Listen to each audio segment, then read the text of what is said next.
Durante la mañana tenemos una conversación bastante interesante junto a unos colegas colombianos representantes de la Alcaldía de Río Negro y también de una organización consultora que participa en acciones para mejorar ciudades, hacerlas más sostenibles e inclusivas.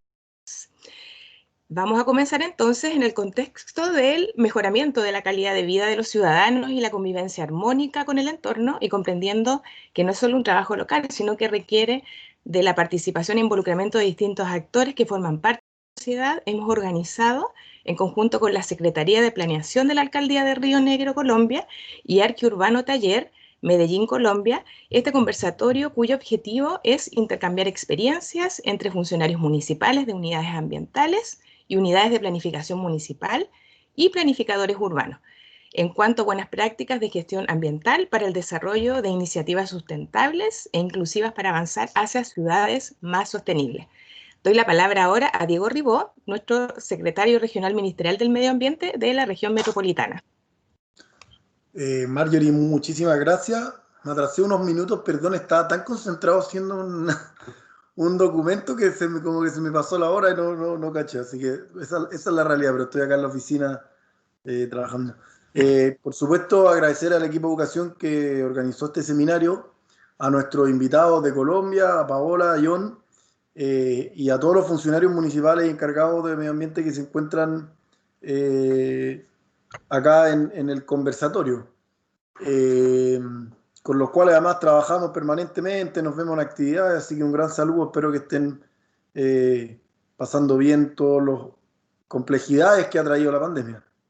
El saludo va solamente enfocado en un tema que es fundamental y que es la importancia que tiene el trabajo local y municipal en enfrentar el cambio climático. Como saben, tanto las personas de Chile y los que son de Colombia, si es que lo habrán visto en las noticias, en Chile iniciamos un proceso de modificar la Constitución en los próximos meses.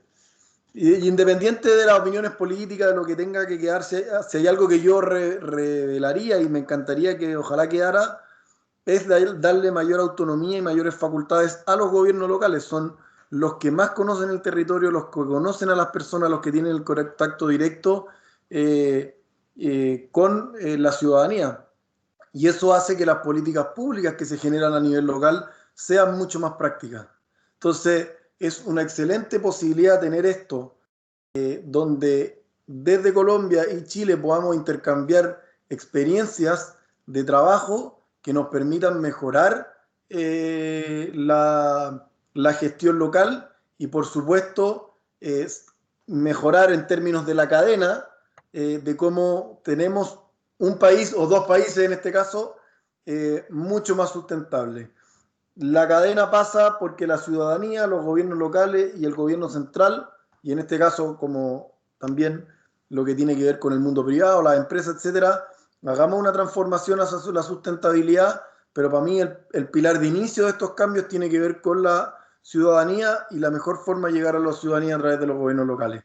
Así que agradecerle obviamente a nuestros invitados y a todos los que están presentes, un gran saludo a cada uno. Ojalá que estén todos bien con el COVID, cuidándose, manteniendo las medidas de respeto, de distanciamiento social, lavarse las manos, la mascarilla, etcétera, porque con eso le vamos a ganar el virus y vamos a tener más tiempo para poder dedicarnos a los temas que nos gustan, que es la sustentabilidad. Muchas gracias y que tengan muy buen día.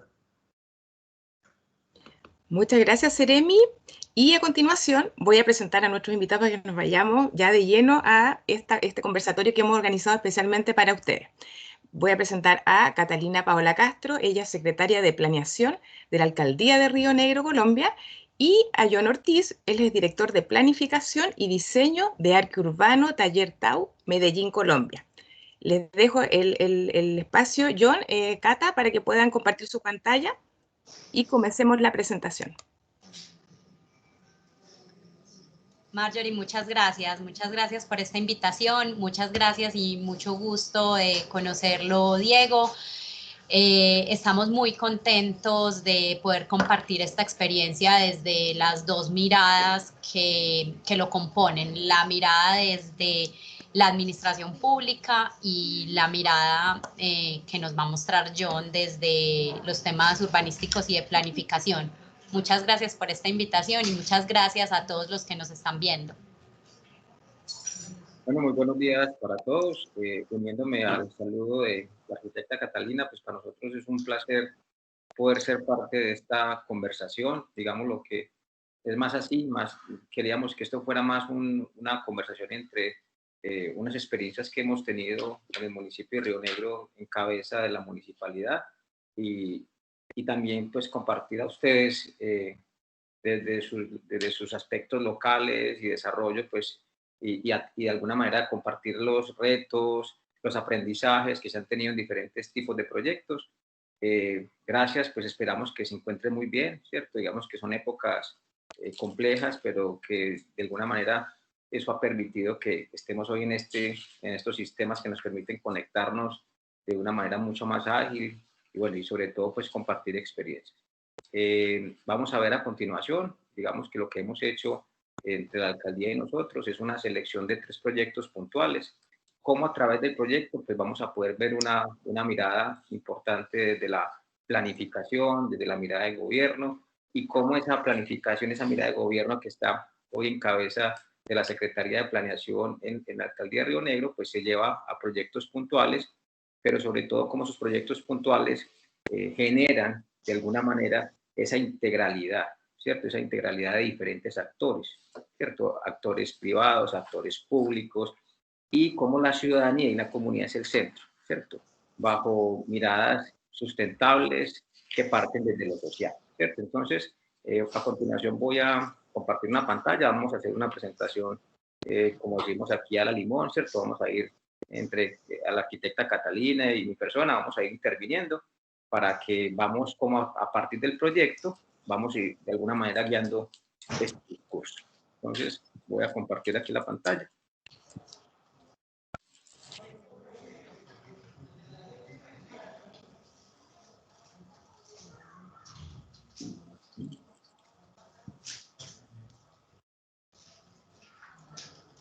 Me confirman que se esté compartiendo, ¿cierto? Sí, John, la estamos viendo. Bueno, yo creo que importante es hacer el contexto. Yo, Cata, te dejo pues como esta primera introducción, ¿cierto? Como yo pues soy un enamorado, quisiera como arrancar esta presentación diciendo que Río Negro es un municipio con unas condiciones topográficas, climáticas y un reto muy importante. Está localizado en Colombia, en el departamento de Antioquia. Cuando ustedes viajan a Medellín, ¿cierto? Llegan al aeropuerto de Río Negro, ¿cierto?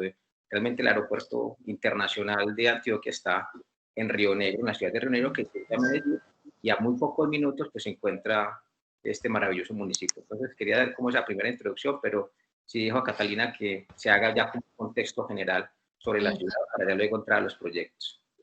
Gracias, John. Yo no me voy a alargar mucho acá, pero sí quisiera como que entendiéramos cómo funciona un poco la estructura político-administrativa de Colombia para que nos situemos en cuando estamos hablando de Río Negro, estamos hablando de un municipio de qué características. Entonces, nuestro país está dividido en departamentos. Uno de estos departamentos es Antioquia, donde nosotros hoy nos localizamos, y a su vez los departamentos están divididos en municipios.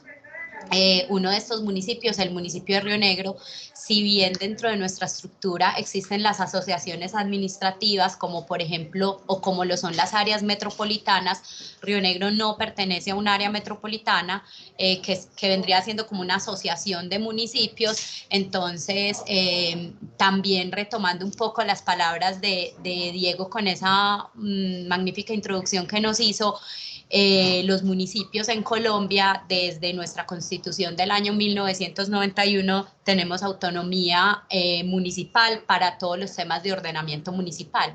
Y solamente cuando los municipios nos agrupamos en asociaciones municipales, como puede ser un área metropolitana, esas áreas metropolitanas están encargadas de dar lineamientos pero no suplen las condiciones de autonomía municipal en temas de ordenamiento.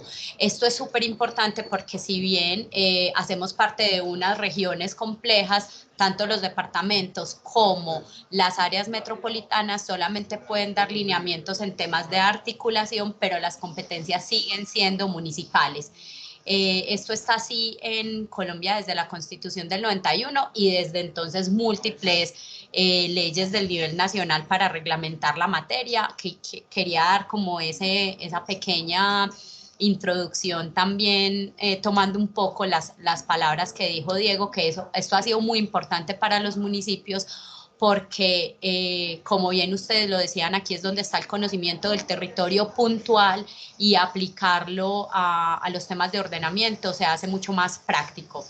Esta imagen que presenta John es nuestro centro del municipio de Río Negro. Río Negro es un municipio que tiene 140.000 habitantes, de los cuales el 70% está en la zona urbana, solamente el 30% está en la zona rural, o sea que es un municipio casi que en su totalidad urbano. Y esta imagen que vemos es el centro histórico declarado Patrimonio Nacional desde el año 1963. Quiero decir esto del patrimonio porque en uno de los proyectos que nos va a presentar John es un componente súper importante poner en valor elementos patrimoniales que desde el año 63 tal vez no se habían puesto en valor. Esta es pues la imagen de Río Negro que tenemos hoy con nuestra plaza principal. Dale, John. Muy importante, yo quiero rescatar como en esta conversación que tenemos frente a temas de sostenibilidad, medio ambiente, transformación, que si hay algo que hoy destaca la transformación de Río Negro, son aspectos muy importantes en la gestión pública. Primero es cómo se construye sobre lo construido, ¿sí? Cómo los gobiernos, en el caso de Río Negro, han tenido continuidad y eso ha permitido proyectos independiente del alcalde que está gobernando, pues las políticas tienen continuidad, ¿sí? Eso es fundamental y eso lo hemos visto en diferentes casos en Colombia y en Latinoamérica, que eso es lo que realmente permite que un municipio o ciudad se transforme, ¿sí? En Colombia los periodos de los gobernantes duran 4 años.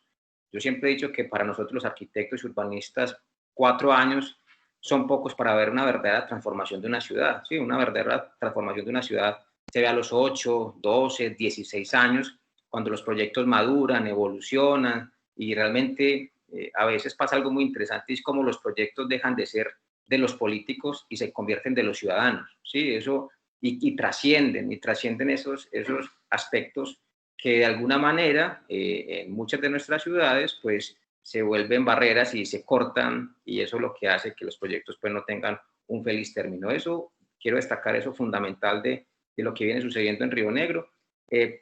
Algo muy importante, planificar para no improvisar, ¿sí? Digamos que todos estos proyectos vienen desde una mirada, pues nos está acompañando la Secretaría de Planeación, que es fundamental, que tiene un rol muy importante en la toma de decisiones acertadas en el territorio, ¿sí? Eso, digamos que en muchos municipios, ciudades se toman decisiones y la pregunta es, ¿son acertadas? ¿Están basadas en sus indicadores, en sus datos, ¿cierto? Y ahí es muy importante hacer énfasis, cómo esas decisiones acertadas en las ciudades, en el caso de Río Negro se ha basado en una planificación juiciosa, continua, donde sus indicadores son base para la toma de decisiones, ¿cierto? Entonces, elementos como estos que estoy diciendo como palabras claves son elementos que trascienden y que son parte del ADN y elementos estratégicos de aprendizajes que se han tenido en el municipio. Como muy bien lo dijo la arquitecta Catalina, vamos a contar cómo a través de 3 proyectos, 3 transformaciones, estas políticas y esta visión de ciudad se ha llevado al territorio de diferentes maneras, ¿sí? Aquí hay un collage que muestra 3 proyectos, que son proyectos muy interesantes de diferentes ópticas. A mano izquierda van a poder ver esta intervención urbana de espacio público, y que hoy se menciona mucho, incluso en épocas de pandemia, que se conoce como una estrategia de urbanismo táctico. Un proyecto que a continuación Catalina nos contará cómo es algo muy interesante, cómo es esa articulación no solamente del gobierno con sus secretarías en el territorio, sino la articulación del municipio con organizaciones internacionales. Eso es un proyecto del Laboratorio de Ciudades del Banco Interamericano de Desarrollo, ¿sí? Que viene trabajando con ciudades intermedias en toda Latinoamérica. Entonces, eso es un elemento fundamental para la discusión de hoy. La imagen del centro es la transformación del centro histórico, como muy bien lo dijo Catalina, declarado como bien de interés nacional cultural, y que se viene haciendo un trabajo muy interesante de transformación de la mano de sus ciudadanos, como un principio fundamental de sustentabilidad. Y a mano derecha, ese proyecto, un proyecto que hicimos de mobiliario urbano, de una escala pequeña, pero que se vuelve innovador en términos de diseño urbano y de arquitectura, que también tiene unas fuentes de financiación muy interesantes, que pues más adelante les vamos a contar, ¿cierto? Entonces, digamos que eso como a manera general de lo que vamos a conversar.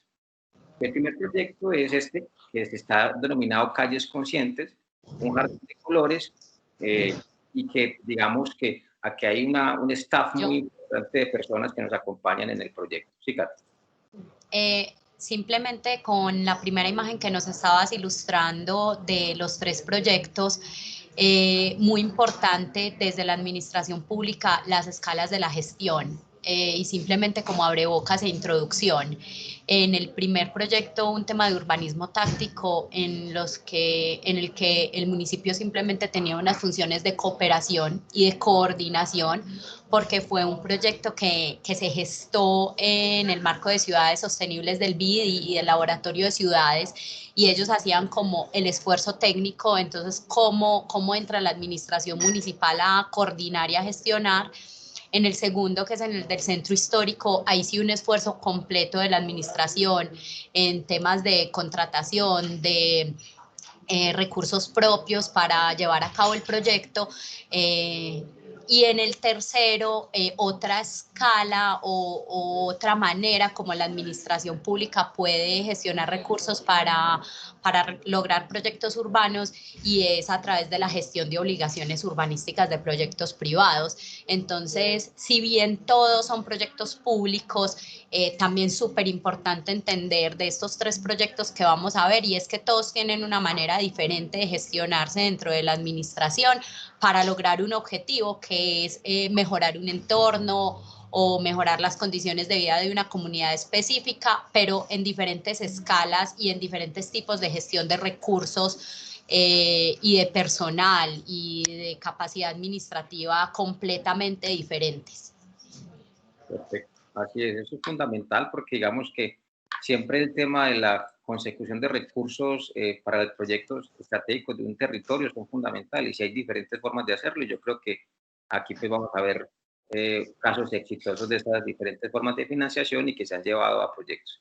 Como les dije, pues aquí hay un staff muy importante, esto quisiera decirlo, y es, estos proyectos es la construcción colectiva y el diálogo de saberes de muchas profesiones. Sí, digamos que en ese sentido, esa capacidad de articular técnicos, sociales, administración, jurídicos, especialistas en movilidad, o sea, cómo esa gestión pública se hace en un diálogo de saberes, ¿sí? Y en ese diálogo de saberes, de profesiones, de aspectos interdisciplinarios, el centro es el ciudadano, ¿cierto? El centro es el ciudadano en estos 3 proyectos. Eso lo traemos a esta discusión porque podemos ver que no importa la escala, no importa si es patrimonio, si es infraestructura de movilidad, si es infraestructura sostenible, siempre el ciudadano tiene que ser el centro. En este aspecto, el primer proyecto es un proyecto de urbanismo táctico. Se vienen haciendo en Latinoamérica y en Europa, y diferentes actuaciones en la actualidad, porque como con pequeñas acciones hacemos grandes transformaciones, como a bajo costo, de manera muy ágil, de manera participativa, con una visión de escalabilidad y evolución. En muy pocos días pues, se hacen unas transformaciones con proyectos que hacen, en algo muy importante, el espacio donde se interviene es un laboratorio urbano, o sea, es un laboratorio de experimentación, donde en este caso, Laboratorio de Ciudades del BID, pues como antecedente general, pues hace una convocatoria en el año 2018 a ciudades que hacen parte de su red de ciudades sostenibles. Río Negro digamos que la convocatoria es para solucionar un proyecto, un tema específico, una problemática de ciudad, ¿sí? En este caso tenía que ser resuelta con urbanismo táctico. Río Negro postula, desde la municipalidad plantean ese reto, que es solucionar en el marco del hospital más importante de Río Negro y el oriente antioqueño. Esto que ustedes ven aquí es el Hospital San Juan de Dios. Sirve a Río Negro, pero sirve a varios municipios del oriente antioqueño, de ese departamento que muy bien explicado ahorita Catalina, y había que solucionar la movilidad de acceso a este hospital. ¿Sí? Estamos hablando del año 2018 en la convocatoria. Ya Río Negro es ganadora de ser, de alguna manera, foco de ese laboratorio. Ya el Banco Interamericano hace una convocatoria internacional de expertos en temáticas asociadas a esto. Se conforma un consorcio donde participamos con diferentes colegas y resultamos pues ganadores y seleccionados para resolver este proyecto. Algo fundamental, y es que el éxito de este proyecto no fue el trabajo solamente de esos consultores, sino la capacidad que tuvo la administración y el laboratorio del BID de articularse en múltiples elementos. A mí me gustaría que Catalina nos contara ahí todo, como ese detrás de bambalinas para poder llegar a un proyecto como estos, en el caso como una convocatoria que el Banco Interamericano establece. Desde el reto grande que nos puso el banco en escoger solo un proyecto, eso para nosotros desde la administración fue muy retador porque obviamente los municipios tenemos muchos temas que solucionar y cuando viene el BID a decirnos venga que les voy a ayudar, pues escoger uno fue muy retador.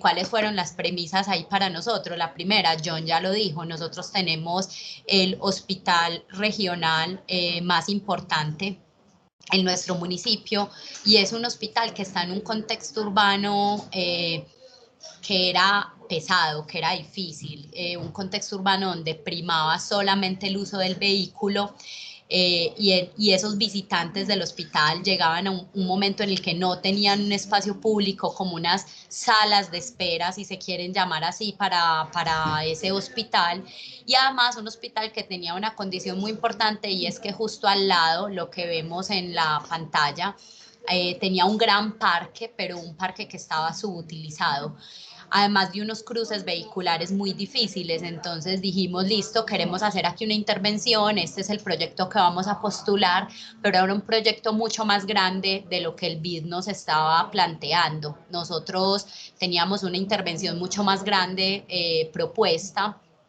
No era una intervención tan puntual, entonces lo que hicimos ahí en articulación con todo el equipo de trabajo, cuando ya llega pues Johnny y todo su equipo, fue movilizar al Estado para que el proyecto, si bien no era nuestro, poderlo desarrollar. Entonces movilizar al Estado que si teníamos un contrato de pintura, de señalización vial, lo pusiéramos en servicios de este proyecto. Si teníamos un contrato, por ejemplo, para el manejo de las zonas de estacionamiento regulado, lo que normalmente se conoce como parquímetros o estos espacios de parqueo que son de pago en el espacio público, ponerlos al servicio del proyecto y así con todas las otras entidades del Estado, con proyectos que ya tuviéramos andando o que ya tuviéramos en marcha, poderlos poner al servicio de este proyecto para lograr que fuera todavía más grande y más ambicioso de lo que el banco nos estaba presentando.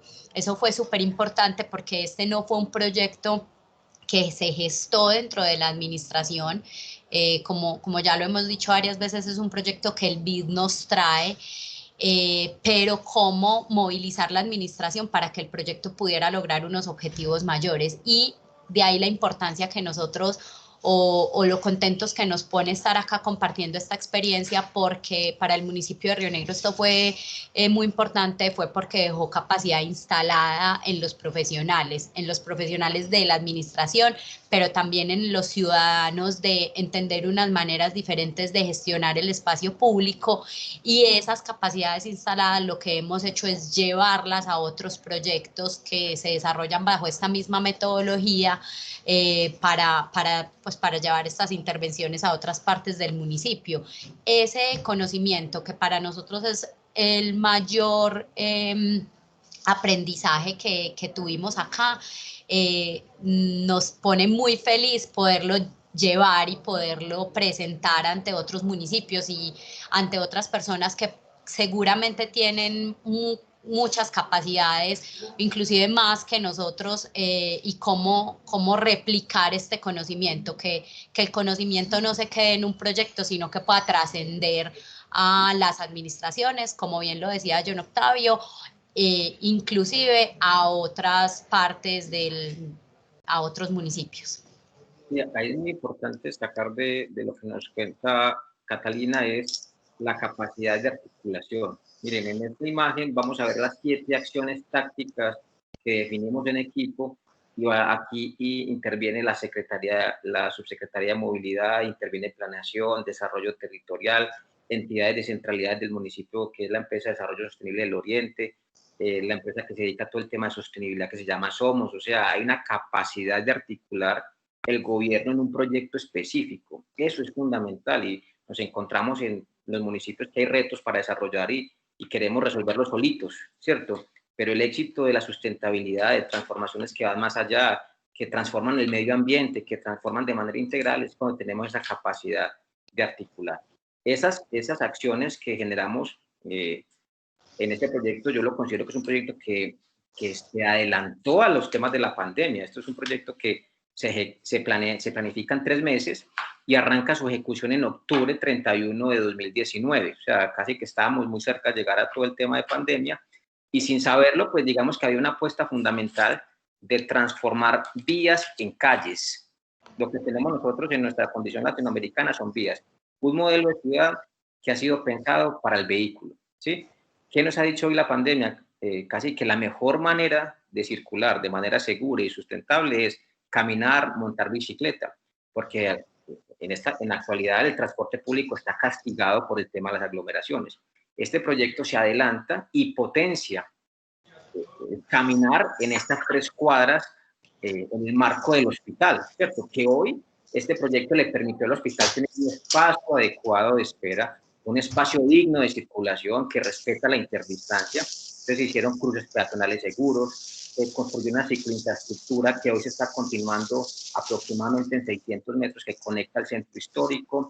Peatonalizamos una calle que antes estaba definida para parqueos regulados. Se toma la decisión de la administración municipal bajo esos elementos de testeo de volverla peatonal. Entonces, miren cómo diferentes acciones se convierten esta calle realmente en un referente en temas sustentables y que protegen el medio ambiente. Miren esta imagen, que la imagen de la izquierda es el 29 de octubre y la imagen de la derecha es el 15 de noviembre. Cómo ese proceso de planificación previo, de articulación del gobierno, permitió en muy pocos días, en este caso con pinturas y con materas, con elementos muy fáciles de ejecutar, pero de alta calidad, hacer una transformación rotunda, ¿sí? Donde aquí hay la imagen de la izquierda, la imagen de la derecha, hay 2 modelos de ciudad totalmente diferentes. Y esa es la apuesta que hoy Río Negro tiene dentro de su plan de gobierno de continuar esa humanización de las calles. Como los ejes de movilidad, casi que son esas venas que le dan vida a nuestras ciudades, por ahí donde circula la vida de nuestras ciudades, pero circulan de manera saludable, ¿cierto? En relación con el medio ambiente, donde el peatón es protagonista. Aquí van a ver algunas planimetrías. Quiero destacar en esta imagen que el reto estaba en resolver esta intersección, pero muy bien lo dijo Catalina, no nos quedamos en esas mesas, analizábamos que no era resolver la intersección.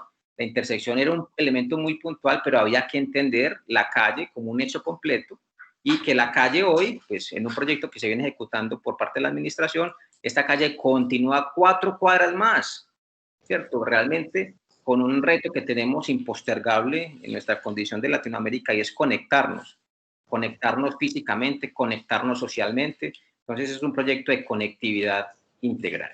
Aquí algunas imágenes de esos procesos iniciales que hacíamos. Uno creería que la mejor forma de resolver un cruce era haciendo una rotonda para el vehículo, pero realmente con nuestros expertos de movilidad, en diálogo con los expertos de movilidad del municipio, pues dijimos, no, la mejor forma es antes darle la prioridad al peatón, ¿cierto? Aquí había un riesgo de alta accidentalidad, entonces lo que hicimos fue reducir esas bocacalles para que tuvieran que bajar la velocidad y darle esa prelación completa al peatón. Y este sistema, Río Negro cuenta con un sistema de bicicletas públicos que se llama Bicirrío. Esto ya existía, lo que hicimos fue conectarlo con la cicloinfraestructura que llegaba a conectarse. Entonces miren cómo hay diferentes acciones que permiten, en un problema tan básico que tenemos en todas las ciudades de intersecciones seguras, plasmar un modelo de ciudad que le apuesta a esto. Miren la imagen de arriba de la sección del antes. Qué pena que se me ve aquí. Esto era antes, cómo eran las calles. El peatón circulaba en espacios mínimos, y pasamos a un modelo donde el peatón es el protagonista y esta calle se volvió la sala de espera del hospital. Aquí decir que hubo una apuesta muy interesante en una metodología, en un paso a paso que yo siempre lo digo, y es que entendamos el urbanismo táctico como un proceso de experimentación, darnos la posibilidad de probar, darnos la posibilidad de aprender de los proyectos que realizamos. Eso es a veces complejo, y aquí pues hago pues como un tema muy importante, y es que el municipio, de la mano con el Banco Interamericano de Desarrollo, le apuestan a eso, ¿cierto? Venga, aprendamos en el espacio público.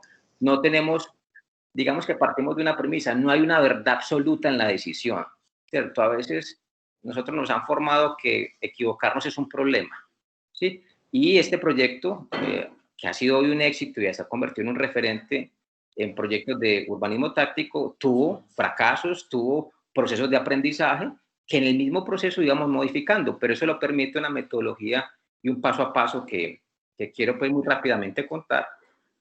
Al principio, ¿sí? Simplemente una anécdota, y es que no es pues solamente lo que aprendimos de este proyecto. La administración, la alcaldía, pues en el año 2016 había emprendido un proyecto de urbanismo táctico sin saber qué era urbanismo táctico. Se señalizaron unas vías demarcando la zona para la bicicleta. Y ese proceso fue un poco tormentoso porque precisamente no tuvimos este paso a paso. Llegamos directo al punto 8, color y pintura, a demarcar. Y entendimos con el proceso que llevó de 2016 a 2019 que no es un tema físico, no era un tema para la administración de llegar a demarcar las ciclorrutas, de llegar a demarcar los pasos seguros. Era un tema mucho más metodológico, mucho más de construcción colectiva, y por eso cuando a nosotros llega el BID con esta propuesta, dijimos, listo, nosotros ya lo veníamos haciendo, no tenemos la técnica, no tenemos la metodología, esta es la posibilidad de aprender y de construirlo juntos. Entonces, también para las administraciones, para los gobiernos que pues por las restricciones presupuestales que tenemos, por las restricciones de norma que tenemos, como decía John, que todo nos tiene que quedar bien a la primera, nosotros ya lo habíamos intentado y no nos había quedado bien. Entonces, poder construir sobre lo construido, poder aprender de esas experiencias que ya teníamos, fue súper valioso con este tema metodológico. Inclusive cuando nosotros, ahorita John les decía que este proyecto lo venimos replicando en otras partes, y específicamente en 4 cuadras más que conectan con el centro, como cambió la administración, pero algunas personas todavía estábamos, siempre está como la sensación de que ya sabemos hacerlo. Entonces, un poco fue como, listo, entonces pintemos. Y hacer entender a estas nuevas personas que llegaban como que, venga, no, el hecho no fue pintar, el hecho fue llevar el paso metodológico. No nos equivoquemos que ya la primera vez en 2016 pintamos y eso no fue un éxito, no nos devolvamos de lo que ya aprendimos. Entonces, nosotros siempre que hablamos de este tema con John, de manera privada, pero también en escenarios públicos como este, decimos, venga, que el éxito de este no es el proyecto per se, el éxito de este tema es que se sigue una metodología. Para la administración también fue súper importante aprender esto. Sí, correcto. Eso que nos aclara Catalina es fundamental. Incluso cada territorio, cada lugar pasa, que hoy este proyecto ha sido referente y lo hemos visto que se ha convertido en inspiración para otras transformaciones. Y no se trata de llevar los hexágonos iguales a otro lugar, ¿cierto? Se trata de entender las realidades de cada sitio y vamos a ver a continuación cómo fue ese paso a paso para poder llegar a ese resultado. Miren que aquí vemos las imágenes del antes, cómo eran estas calles que son muy cotidianas. Me imagino que para ustedes son muy similares a las de nosotros, o sea, son calles donde son solamente para los carros, pero ahí se hace un reconocimiento social, un reconocimiento técnico, se hace un análisis normativo del entorno, cuáles son esas realidades normativas y cómo esa norma la empezamos a reinterpretar y empezamos a darnos la oportunidad de mejorarla, de modificarla. Modificarla no quiere decir que no la reconozcamos, sino que hay apuestas de evolución de esos elementos a veces normativos que son tan rígidos.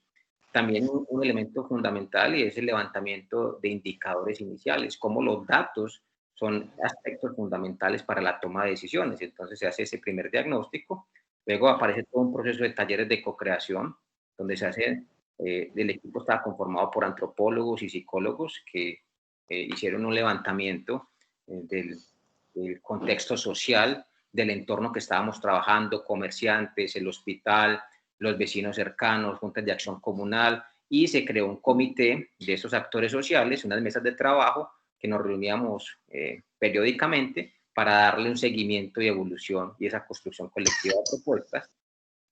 Y ya esto, pues, luego de entender lo físico, entender lo social, pues ya nos da unas estrategias de diseño, ¿cierto? Estrategias de diseño que pertenecían a esas realidades que teníamos del territorio con sus condiciones especiales.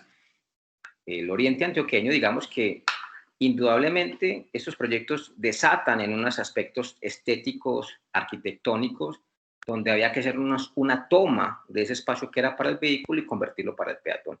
Y como el elemento fundamental y el vehículo es la pintura, un elemento fácil de ejecutar, había que diseñar un patrón geométrico, pero que ese patrón geométrico estaba inspirado en la identidad del territorio. Y en esos talleres encontramos que las personas querían fortalecer esa identidad del Oriente Antioqueño, en el que nos identificamos por las flores, por los cultivos de flores que hay en Río Negro y en el Oriente. Entonces tomamos la flor como un elemento de inspiración, una excusa formal, y esto pues nos daba un hexágono, y había que pensar esto que fuera de manera muy fácil, porque esto no lo iban a construir técnicos especializados.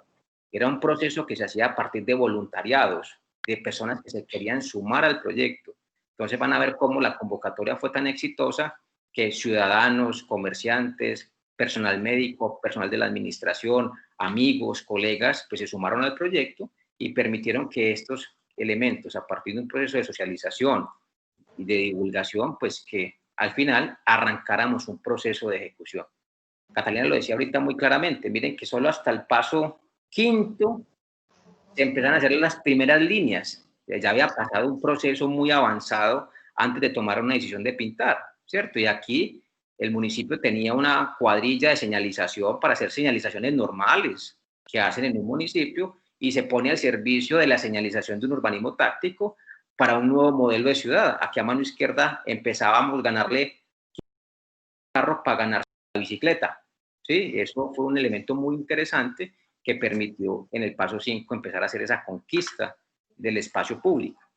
Ya en el paso 6 ya teníamos ese argumento estético, teníamos una comunidad empoderada. Miren arriba, se pueden ver esos voluntariados. Construimos 4 moldes en madera y íbamos trazando, éramos como abejitas construyendo un panal, íbamos armando esta red, esa malla, que le hemos llamado como una malla social, una malla de integración comunitaria, que antes aquí era una plaza para un parqueadero y se volvió una plaza para la comunidad, ¿cierto? Espacios que se iban ganando al momento que iba transcurriendo. Y ya después de testear todos esos procesos, de ver que funcionaron, de ver que existía apropiación, solo hasta el paso 7, pues aparecen los elementos restrictivos que permitían ya que un vehículo no pasara, porque ya había una conquista del espacio público, ya estaba testeado, pero la materia tenía un elemento fundamental, la renaturalización de la ciudad. Como no era un elemento solamente de cono, sino también apostarle a que la ciudad, en este caso no solamente eran flores que estaban pintadas, sino que también el paisajismo hace parte de esas nuevas calles que se ganaban en el espacio público. Ya luego el color llega, se une a este proyecto diferentes organizaciones, en este caso la empresa más importante de pinturas de Colombia, que se llama Pintuco, tiene una fundación, se une al proyecto, hace unas donaciones, hace unas metodologías que ellos tienen de participación ciudadana y también llega a sumar. Entonces miren cómo estos proyectos, cómo están estructurados, la visión que tiene el gobierno, la visión del Banco Interamericano de Desarrollo, la visión que tenemos como consultores, lo que se hace es que se vuelven integradores de diferentes fuerzas para que un proyecto salga adelante, ¿sí? Hablando de esa idea de sumar fuerzas y sumar sinergias, aparecen los artistas locales. Artistas, en este caso, de otros municipios y de Río Negro, se suman, ven cómo el proyecto logra transformaciones y empiezan a plasmar sus obras de arte. Las donan, ¿sí? Digamos que aquí un proceso muy interesante donde esto nos permite realmente entender que la ciudad de todos, ¿cierto? Y al ser la ciudad de todos, todos podemos participar y transformarla. Paso 9, ya después de que ese proyecto está conquistado, hay una apropiación, pues se hace una entrega simbólica a la comunidad. Pasa mucho que estas obras públicas en muchos municipios llegan, se pone una placa, se inaugura y llega el político, se toma la foto y se va. Aquí no. Digamos que la metodología era, hagamos una comida, donde comerciantes, las panaderías, sacaron sus comidas, hicimos una mesa de 60 metros, donde todos los que hicieron parte del proyecto, pues comimos y celebramos esa conquista del espacio público. Y al final de todo esto, pues el proyecto lo entendemos como urbanismo táctico, es un primer paso de muchos. ¿Sí? Es un piloto que es un testeo. Recuerden que tenemos una filosofía, hay que darles espacios públicos de máxima calidad a las personas. El espacio público tiene que ser el mejor, porque es ahí donde nos encontramos con equidad. Entendemos que ya ganamos el espacio, ya lo testeamos, entonces generamos una serie de indicadores, de datos, y este proyecto ya empieza a ser la semilla de proyectos futuros y se empieza a escalar a proyectos que van madurando en una mayor transformación. Hay que dar la palabra a Catalina y es hablar de eso, cómo estos proyectos, ya ahorita lo mencionaste, pero también como ya aquí uno dice qué vocación tiene la carrera 48 para Río Negro con este proyecto. O sea, ya empieza uno a realmente entender las vocaciones reales. Si hubiéramos hecho una obra definitiva al principio, pues puede que nos hayamos equivocado. En cambio, aquí nos permite hacer ajustes. John, sí, ese ensayo-error de lo que hablábamos ahorita, no por malgastar, es que normalmente tenemos asociada la palabra error a que se malgastó, a que no se planificó bien. Pero realmente, ¿quién nos hubiera garantizado que esto que vemos en estas imágenes de color, esa transformación de lo que antes era una zona de parqueo en una zona para el peatón, iba a funcionar o era lo que la comunidad requería? Eso ni con una obra física, digamos, obra dura, obra de ingeniería, estaba garantizado. Tampoco estaba garantizado que los bordes de vía, por ejemplo, fueran los adecuados, que los radios de giros fueran los adecuados. Pero una vez, digamos, todo el proceso metodológico y todo el tema en campo testeado, hombre, que necesitábamos hacer este radio de giro un poquito más abierto, un poco más cerrado, simplemente para el beneficio del proyecto, era lo que garantizaba que estuviera bien. Eso para nosotros fue súper importante en este proceso, y esta imagen que John está mostrando me da pie para hacer una precisión en un tema que es súper importante y que no queremos que se nos pase, y es esa lucha con el vehículo. Digamos, lo fácil siempre es decir, de aquí saquemos los carros, aquí ya no van a haber más carros, pero nosotros teníamos el reto por el contexto en el que estábamos frente a un hospital de nivel regional, y era que teníamos que convivir con el vehículo, no era la fácil decir todo esto se vuelve peatonal, todo esto se vuelve para el peatón o para la bicicleta. Entonces poder que convivieran los diferentes modelos de movilidad, que conviviera el vehículo, que hubiera un espacio adecuado para el parqueo de una ambulancia, por ejemplo, que también estuviera el ciclista, que estuviera el peatón, que estuviera el paradero de buses. Acá en este municipio mucha gente se moviliza en motocicleta, entonces el espacio para las motocicletas, todo eso articulado en una sola propuesta fue un reto bastante grande porque normalmente pensamos que el urbanismo táctico es para que sea solamente para el peatón. Y yo creo que esa es una de las grandes enseñanzas que nos dejó este proyecto y que en el proyecto que estamos haciendo este año también hemos dicho, en la calle cabemos todos, y es que no se desplazó por completo el vehículo, se le dio su lugar, que es distinto a desplazarlo. Sí, y que es muy importante en nuestro contexto latinoamericano, porque uno ve muchos estos tipos de proyectos en Europa, ¿cierto? Ciudades que han tenido otros desarrollos y efectivamente la apuestan a la peatonalización 100%. Y en nuestro contexto todavía el carro y el vehículo es algo aspiracional de nuestras familias, ¿cierto? Entonces, como también, esa es la apuesta que hacemos con el proyecto, y que Catalina lo acaba de explicar muy bien, cómo la calle es de todos, pero hay una jerarquía, ¿cierto? Hay una jerarquía, y en esa jerarquía, pues, se permite la movilidad vehicular, pero miren aquí el cambio tan importante, y es que ya hay mínimo consumo, hay mínimo generación de CO2, y esto le va aportando al medio ambiente. Estimulamos que caminar sea mucho más agradable. Ya en las encuestas finales nos contaban las mamás, aquí cerca hay un CDI, que es como un jardín infantil, de un programa del municipio. Los niños querían caminar por esta calle, porque pues caminar por aquí se volvía divertido, ¿cierto? Entonces, como también la ciudad empezaba a propiciar esas caminatas, que es lo que realmente se construye a partir de una ciudad que es sustentable, ¿cierto? Entonces yo creo que esta es una muy buena manera de terminar este primer proyecto, este primer piloto que tiene ese contexto de conectividad urbana, de movilidad sostenible, de acciones tácticas, y que, vuelvo y repito, hoy está muy en sintonía con las acciones que vienen haciendo muchas municipalidades de respuesta al COVID, ¿cierto? Cómo ganamos rápidamente el espacio para el peatón, cómo ganamos rápidamente el espacio para la bicicleta, para movilizarnos de manera segura y sostenible.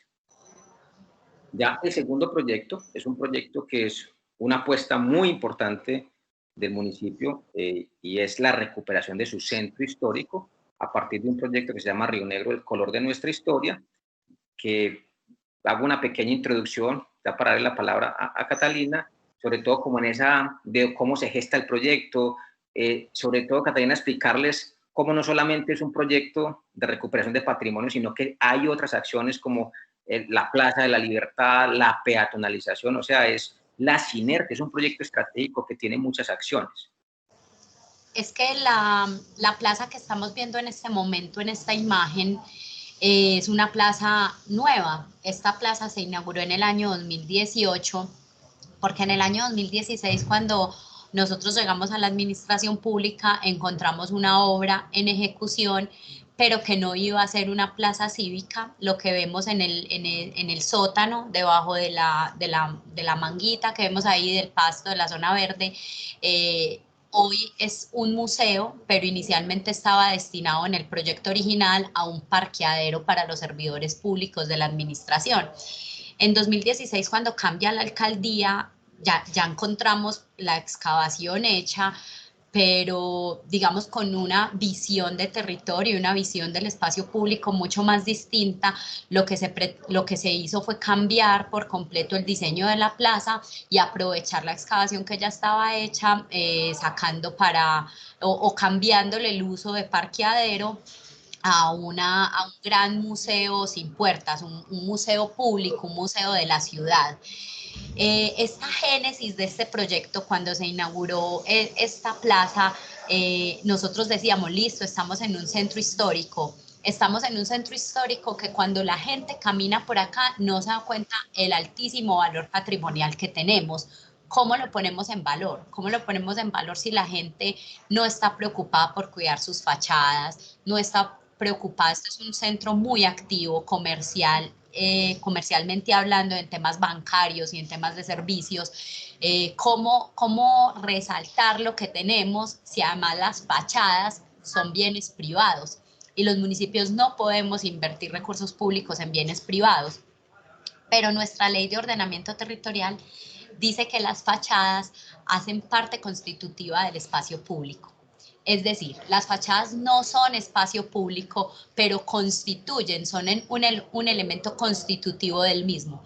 Y al las fachadas ser un elemento constitutivo del mismo, nos permitió definir esa visión de paisaje que queríamos, de paisaje urbano obviamente, y que el municipio invirtiera unos recursos muy importantes en el mejoramiento de las fachadas, pero más que en el mejoramiento, en resaltar las cualidades patrimoniales que tiene este municipio. La imagen que está mostrando John en este momento, la línea amarilla, representa lo que era el centro histórico, es decir, lo que era una zona, lo que era urbano a principios del siglo XIX, y fue lo que se declaró por parte del gobierno nacional como bien de interés cultural. Y la línea roja es donde se encuentran la mayor concentración de construcciones patrimoniales a resaltar. Las construcciones rojas son construcciones públicas, a excepción de la catedral, que obviamente es de la curia episcopal, y de resto todas las otras son privadas. Pues teníamos un reto muy grande porque la administración ya venía restaurando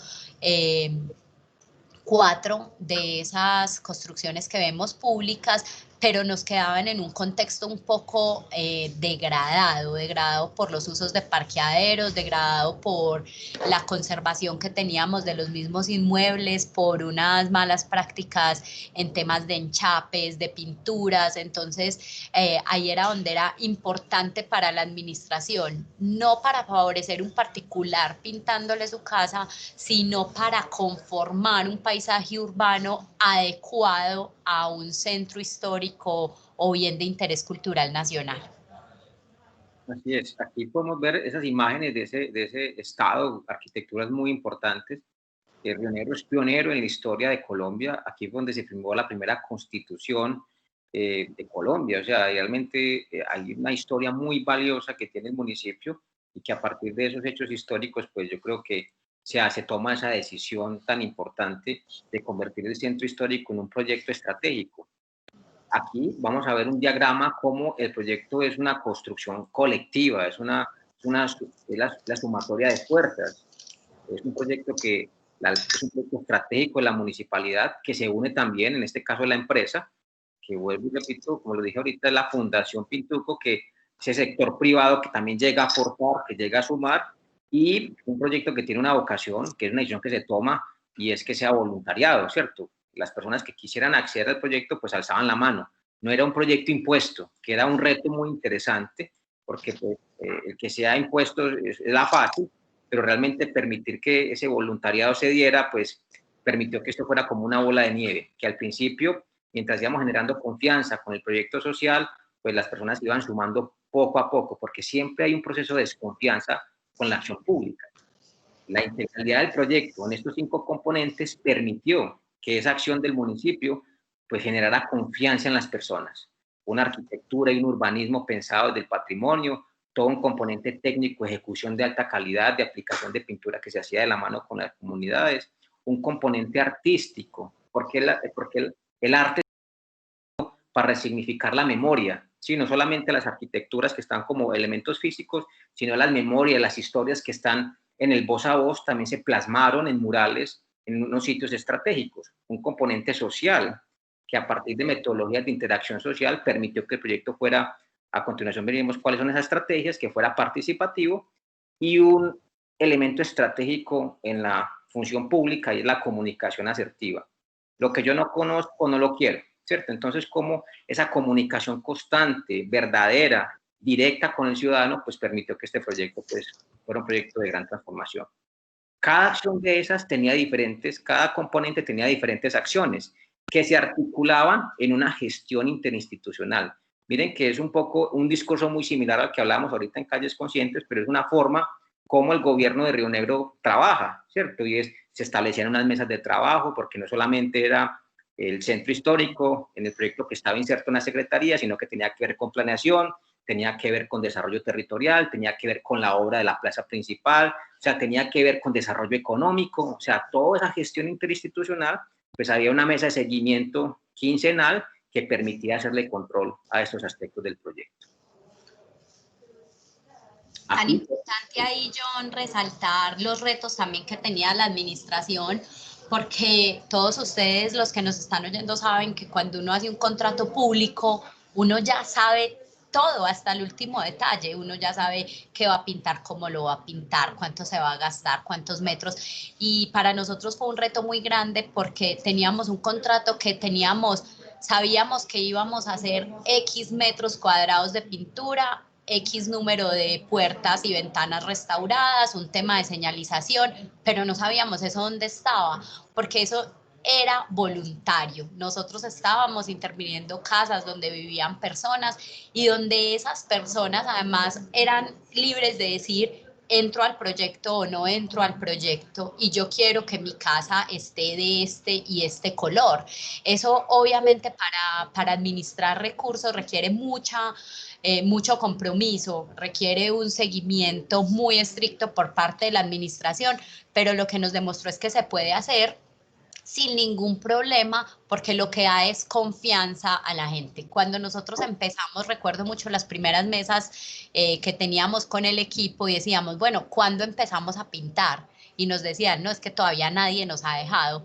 Y nosotros, bueno, alguien va a decir sí, y apenas esa primera persona diga sí, por favor, quiero hacer parte del proyecto, esto va a ser una bola de nieve, cada vez más gente lo va a querer hacer. Y así fue, al principio teníamos muy poco, digamos, como trabajo físico, porque obviamente detrás de esto tenía todo el equipo social, todo el equipo de diseño, pero físicamente no teníamos a nadie pintando y al final del proyecto ya era que no dábamos abasto, ya todo el mundo quería. Este proyecto se cerró en diciembre del año pasado y hoy todavía viene gente a la administración a decir cuándo pintan mi casa. Entonces es también pasarle la pelota al ciudadano y decir, venga, el municipio ya sembró la semilla, ahora pinte usted su casa. Nosotros le damos acompañamiento técnico, pero píntela usted. Eso ha sido súper valioso este proceso y es que quedó de la gente, no quedó de la administración.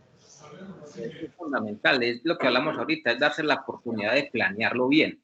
O sea, inmediatamente uno diría que lo que uno tiene que llegar es con el tarro de pintura y la brocha y pintar de una. Yo creo que se vuelven proyectos asistencialistas, ¿cierto? Pero lo que tú dices, Catalina, y es entregarle la responsabilidad al ciudadano, la corresponsabilidad, es lo que este proyecto logró, y es que al final ese después lo logramos y era esa corresponsabilidad ciudadana, y es que ya la gente se interesara por sacarlo adelante.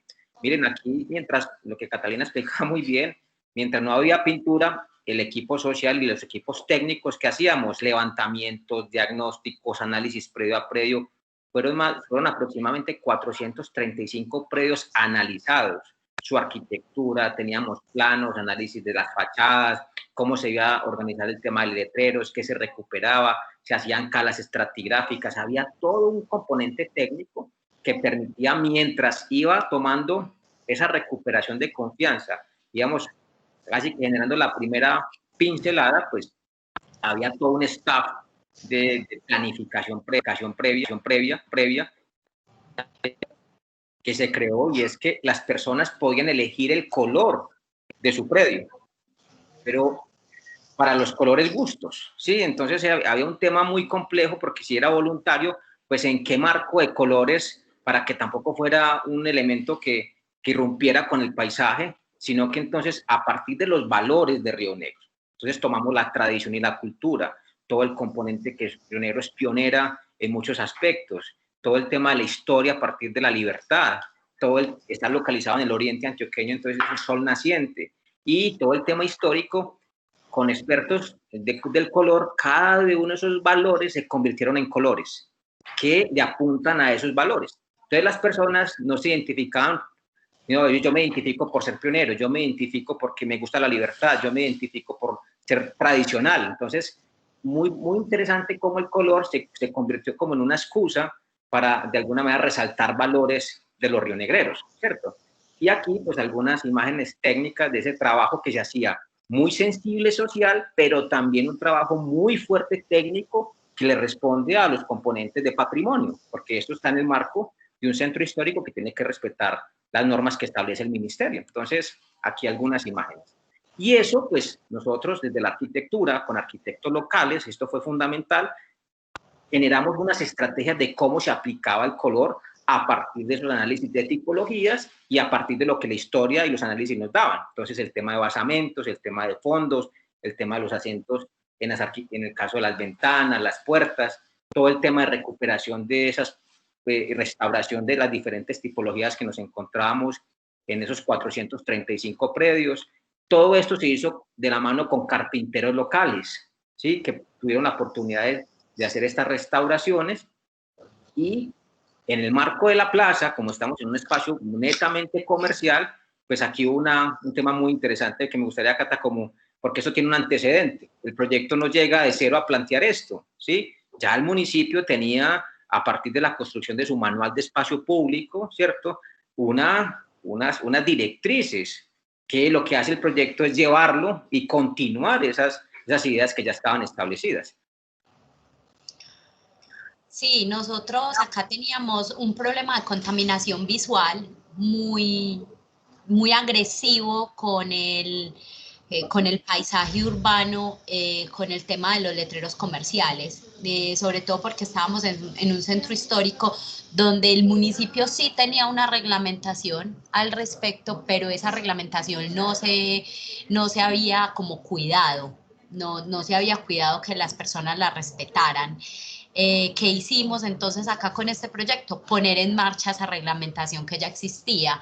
También, digamos que los municipios muchas veces nos llenamos de normas y cuando viene un proyecto nuevo hacemos una norma nueva, pero aquí dijimos, no, aquí ya está definido cómo es este tema, es como está en la imagen donde dice pasaje comercial, es un letrero además bastante antiguo en el municipio, así estaba definido que fueran unas letras doradas en bronce o similar, y lo que hicimos fue replicar eso que ya también estaba en el imaginario de las personas. Todo el mundo aquí sabe dónde es el pasaje comercial, todos reconocemos el letrero del pasaje comercial, y llevarlo a otros locales comerciales y que la gente empezara a ver que no es el tamaño del letrero comercial lo que llama a la gente.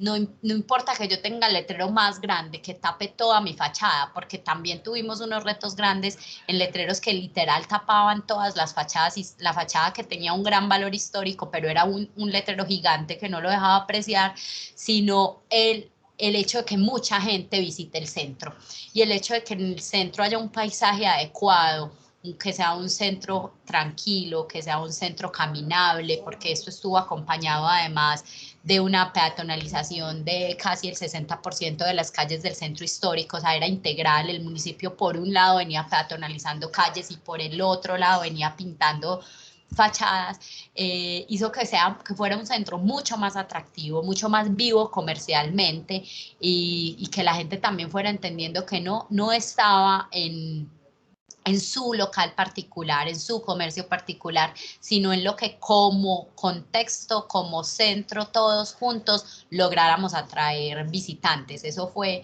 una experiencia súper importante de este proyecto.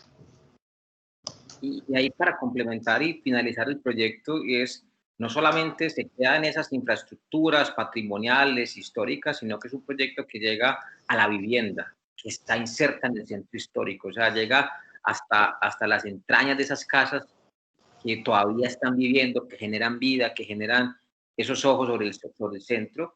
Y miren aquí algunas imágenes de ese componente artístico que, a partir de talleres de arte relacional que se hacían con las escuelas, con los colegios, con los vigías de patrimonio, con los ciudadanos, pues se identificaban esas potencialidades, y con una curaduría que se hacía artística, pues en algunas culatas, muros que eran sitios de tirar basura, pues se convertían en una galería, casi que una galería urbana, que iba hablando de esos elementos de memoria tan importantes.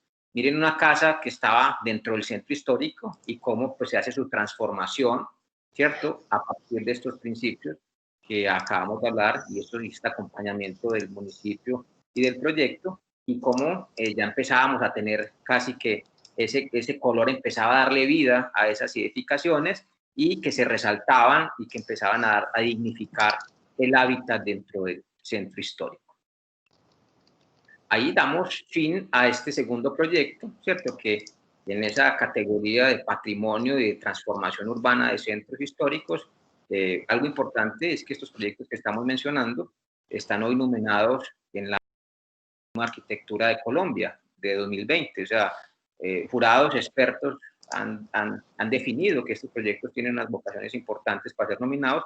Eso nos llena de orgullo porque pues hoy Río Negro hoy es un referente en Colombia, en urbanismo, en arquitectura, en temas de patrimonio, y es decir que sí se puede, o sea, las buenas decisiones gubernamentales, políticas, en la unión con diferentes organizaciones y unos staff técnicos de soporte, uno puede lograr que pues realmente seamos puntas de lanza para que generemos conocimiento y se vuelvan ciudades de inspiración, que es lo que estamos haciendo hoy en este conversatorio. Ya el último proyecto es un proyecto muy interesante de escala, de espacio público, pero es una escala pequeña, una escala acotada, que es la realidad de muchas actuaciones de los municipios que se hacen día a día.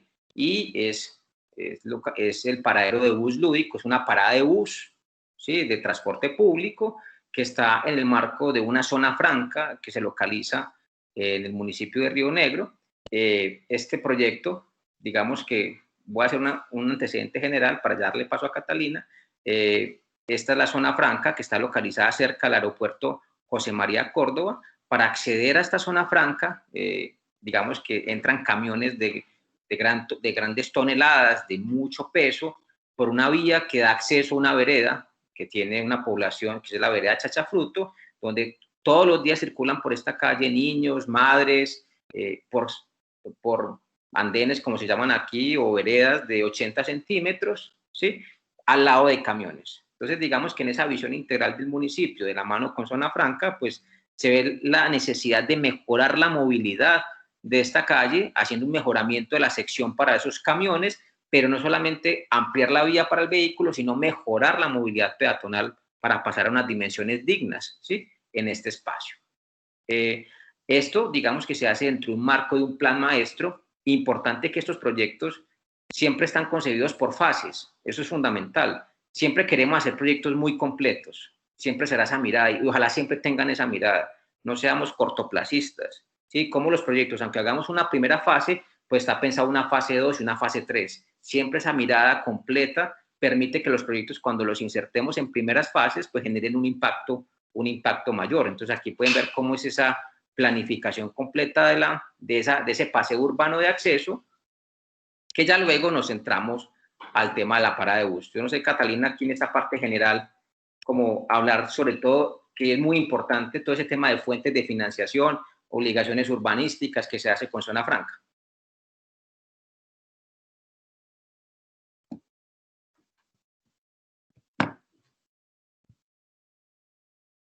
¿Aló? ¿Me escuchan? Perdón, John, que estaba aquí, había apagado el micrófono. Les decía que al principio les decía que aquí en este país hay autonomía en temas de ordenamiento territorial, pero con normativas nacionales. Una de esas normativas nacionales es que los proyectos urbanísticos deben pagar obligaciones urbanísticas, y esas obligaciones son de 3 tipos. Deben pagar vías o construir vías para su propio beneficio y para el beneficio de la ciudad, o sea, son vías públicas. Deben construir espacio público y deben construir equipamientos, todos a costa del municipio, pero en beneficio de la ciudad.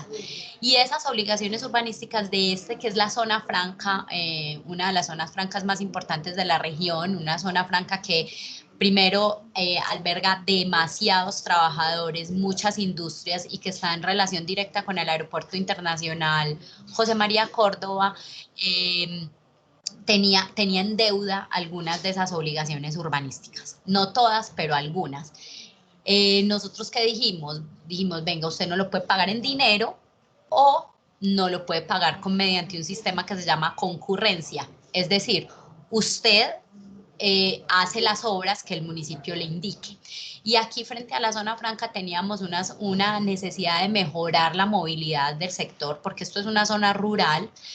quiere decir que sus vías no son pues unas autopistas, era una vía muy estrecha, una vía que en algunos puntos podía tener 3,5 de sección total, pero por la que entraban unos camiones muy grandes a surtir o a sacar productos de la zona franca. Entonces, pero también como una comunidad muy activa, una comunidad, aquí las comunidades se agrupan a voluntad en juntas de acción comunal, con una junta de acción comunal muy activa, muy propositiva. Entonces necesitábamos resolver un problema de seguridad vial, más que de movilidad, de seguridad vial, porque hay una comunidad muy activa en esta zona, hay muchos trabajadores, pero que el acceso era muy inadecuado. No teníamos andenes que comunicaran la zona franca y esta zona donde hay mayor población con la vía principal, que es la vía que va al aeropuerto, pero además el problema principal acá y es que teníamos un paradero inadecuado. De eso John obviamente nos va a hablar mejor. Entonces, esta es la otra manera de gestionar esos recursos. Yo pudiera perfectamente haber recibido, o la administración en ese entonces, quien era secretario de planeación hasta diciembre, pudo haber dicho, págueme sus obligaciones en plata.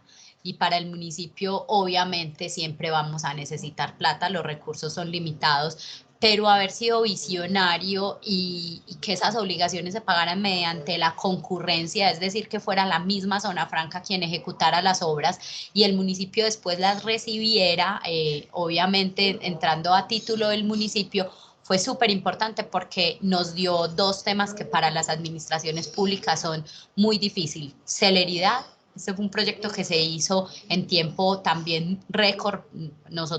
Para nosotros es difícil la contratación, la licitación, el tiempo de ejecución de obra.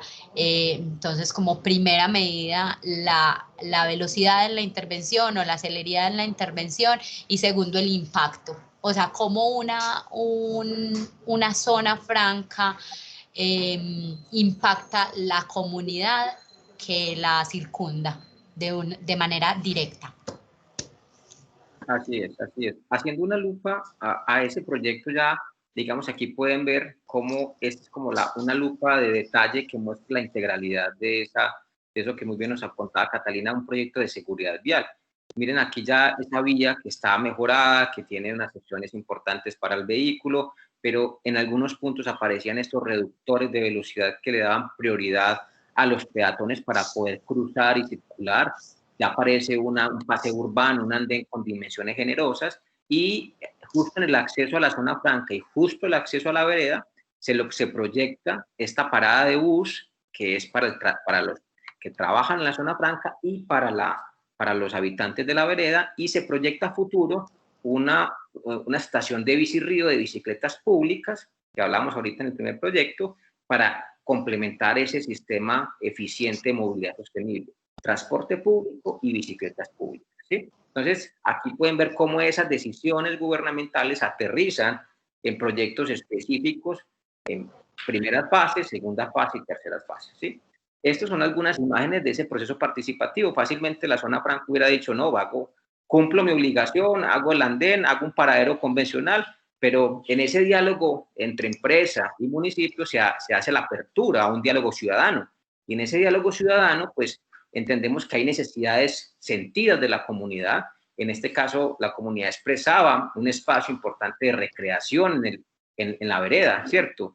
Entonces, le planteamos a Zona Franca, venga, ¿por qué no hacemos una fusión? ¿Sí? No solamente hagamos una parada de bus que cumpla su función específica de transporte público, sino cómo fusionamos esa necesidad de lúdica que tiene la vereda, ¿cierto? Sabemos que va a ser un elemento insuficiente para las necesidades, pero se arranca por un primer paso. Entonces, se hizo esta propuesta donde esa parada de bus se construyó solamente con dotarlo, casi que con un par de columpios, pues la gente que va a esperar el transporte público lo hace de una manera más dinámica, alegre, e incluso la primera vez que se instalan estos columpios fue como llegar a un parque, ¿sí? Estaban los niños, las mamás, incluso fue una época de Navidad que se hacían las novenas navideñas, y realmente esto se volvió un centro de aglomeración. Claro, porque pues realmente nuestros municipios tienen altas necesidades, y acciones como estas tan pequeñas pues generan un alto impacto físico y social. Entonces aquí pues algunas imágenes de cómo esas decisiones que están en una escala de planificación mayor, cómo se aterrizan, y con algo fundamental desde la arquitectura y el diseño es la generosidad en el espacio que planificamos. Esas paradas de transporte público, como pasan en Colombia y pasan en el país de ustedes, en los municipios de ustedes, siempre son elegidas como por catálogos, ¿cierto? Es como un mobiliario que uno elige. Aquí no, aquí nos dimos la oportunidad de diseñarlo, de pensarlo y hacer un sistema integral de conectividad que tenía unas lógicas de movilidad sostenible y que el mobiliario se convierte en un espacio público digno para la comunidad. Incluso el diseño mismo de los mobiliarios eran pensados en algo fundamental en lo público y es alta durabilidad, ¿sí? Estas obras están hechas con materiales con mínimo mantenimiento, entonces diseñamos unas bancas vaciadas en concreto que son especiales y que casi que no hay que hacerles nunca mantenimiento, ¿cierto? Entonces aquí algunas imágenes de ya esa parada, miren que lo que hacía esa parada de bus era abrazar el teléfono público que existía, tener unos mobiliarios, tener el columpio, tener esos pompeyanos, y que esto pues indudablemente llega y plantea para esta vereda y para la zona franca un espacio que se vuelve referente en temas de espacio público y movilidad sostenible. Entonces, de esta manera, yo no sé, rematamos y terminamos como esta presentación de proyectos. Creo que nos extendimos un poco, pero queríamos darles esa mirada como en esas tres escalas, en esos tres proyectos diferentes, que para nosotros, vuelvo y repito, pues como consultores es un honor ser parte de esa mirada de planificación que hoy tiene la municipalidad en cabeza de Catalina Castro y el gobierno que hoy está en el municipio, y que además valoramos mucho el tema de la continuidad de las políticas, y valoro mucho también esa planificación que se hace previa para no improvisar en las decisiones que se toman en el territorio. Entonces, yo no sé si hacemos ya un panel de preguntas o Catalina quiere hacer un remate. Digamos que este es como el fin de la presentación y ya pasamos como a la otra parte. Marjorie. John, yo creo que por nuestro lado lo que teníamos preparado está dicho. Muy importante que Marjorie nos cuente cómo es la dinámica, si tenemos aquí preguntas, porque también qué bueno escucharlos. Así es. Sí, bueno, Cata, John, muchas gracias por su presentación. La verdad es que bastante desafiante e inspiradora por lo demás. ¿Hay preguntas? Yo creo que lo que vamos a ordenarnos para que las personas puedan, los participantes seguramente tienen consultas, están muy interesados, así que les pedimos que levanten la manito y nosotros vamos dando el pase. Tenemos a Pablo Gil Arce, él tiene una consulta. Así que abre tu micrófono, Pablo, y puedes formular tu pregunta, por favor. Sí, gracias, Marjorie. Me ha parecido muy interesante la presentación. Yo realmente me da la impresión de que esta es una actividad que surgió en la Secretaría Regional Ministerial de la Región Metropolitana. Lamentablemente la invitación nos llegó muy tarde. Yo me encontré hoy en la mañana con la invitación, la distribuí a los demás profesionales que trabajan con nosotros, pero digamos por la premura muchos no pudieron conectarse, ¿no? Yo me aproximo a este tema desde mi trabajo, que tiene que ver con urbana, fundamentalmente, y lo que tiene que ver con el apoyo que brindamos desde el Ministerio del Medio Ambiente a las municipalidades en lo que es la evaluación ambiental estratégica de los planos reguladores comunales, ¿no? Entonces me ha llamado mucho la atención que, si bien aquí son experiencias asociadas más bien a proyectos de intervención en territorio urbano, no me ha quedado muy claro. Me surgió la pregunta en el primer proyecto, pero creo que también se puede extrapolar a los demás. ¿Cómo se da la participación ciudadana? No tanto en la participación de la comunidad en los proyectos mismos, sino en el proceso de toma de decisión de cada una de las iniciativas, ¿no?